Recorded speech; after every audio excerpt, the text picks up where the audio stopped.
Hello and welcome to a special market update where we'll be addressing the recent equity market volatility.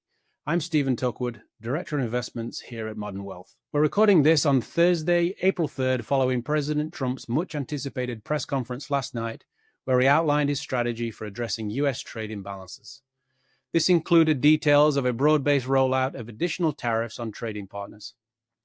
The president announced a 10% tariff on all imports from all trading partners, and then around 60 countries received additional reciprocal tariffs, which included 20% on the European Union, 34% on China, and 24% on Japanese imports.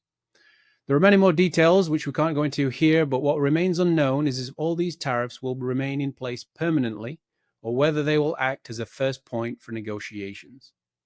We're listening closely to what U.S. leadership is saying to help determine their intent, approach, and appetite for disruption.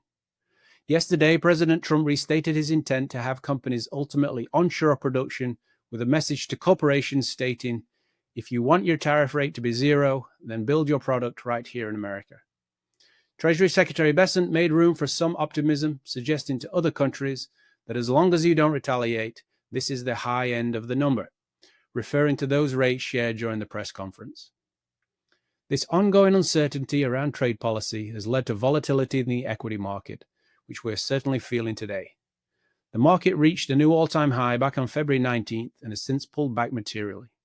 However, for broader context, as of right now, we're still back to levels on the S&P 500 seen just a few months ago in September, and we've certainly come a long way over this 5-year period. Portfolios often consist of much more than just US stocks, and the benefit gained through diversification is being rewarded during this time of volatility.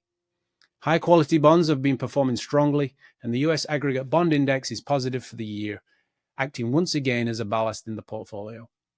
In addition, many non-US stocks are also up for the year, with the MSCI EAFE performing very well. These 2 points are great reminders why diversified and balanced portfolios are often ultimately more resilient than those focused on just asset classes that have performed well in the recent past. We know that this market volatility is uncomfortable, but turbulence does often present an opportunity. So while information and the impact of tariffs remain highly fluid, we encourage everyone to keep focused on the long term as we navigate this market together. If you have any questions, please don't hesitate to reach out. Thank you.